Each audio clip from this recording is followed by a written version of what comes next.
Ma pile à lire ne cesse d'augmenter. Je sais pas si vous êtes pareil. Il y a essentiellement du shonen et du seinen. Vous savez pas ce que c'est? Installez-vous confortablement. Nous allons en parler.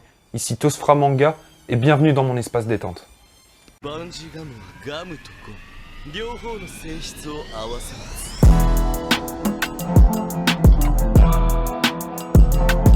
T'es mal à collègue, je crois qu'il en est jaloux ton collègue. Passe me voir toutes les semaines pour découvrir un tas de shonen boy. Passe.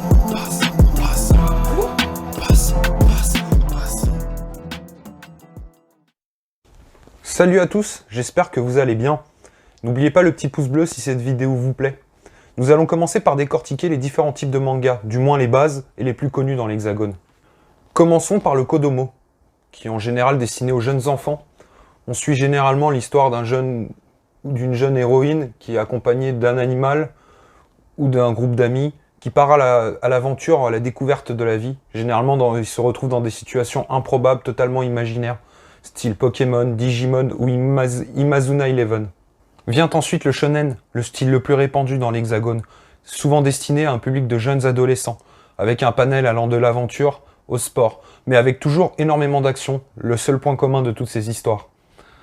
On y suit souvent le parcours d'un jeune adolescent qui a une caractéristique ou un pouvoir bien spécifique qui lui permet d'accomplir de grandes choses, comme par exemple Dragon Ball, One Piece ou bien Bleach. On ne vous oublie pas les filles, car nous allons parler du shoujo. Tout comme le shonen, nous avons un large panel, sauf que nous nous centrerons plus sur les relations amicales et ou amoureuses. Sailor Moon, ainsi que Vampire Knight et Fruit Basket sont des exemples et des œuvres très connues de ce genre. Parlons maintenant du seinen. On reprend les codes du shonen, mais avec plus de maturité. La psychologie des personnages y est plus complexe, on représente beaucoup plus la mort. Il y a un côté plus gore aussi parfois. Les thèmes les plus souvent abordés sont la guerre, la manipulation ou le pouvoir. Akira, Berserk et Hajin en sont des purs exemples. Et pour conclure cette vidéo, penchons-nous sur le josei. Il est au shoujo ce qu'est le seinen au shonen. On reprend les bases et on les rend plus matures. C'est souvent un manga type tranche de vie où nous nous centrerons plutôt sur les relations amicales, professionnelles et amoureuses, avec un côté beaucoup plus mature. Il reste encore beaucoup de types de mangas différents, mais j'ai préféré me concentrer sur ce que nous retrouvons beaucoup dans nos contrées.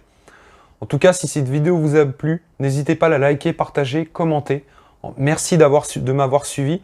Je vous dis à la semaine prochaine. Peace!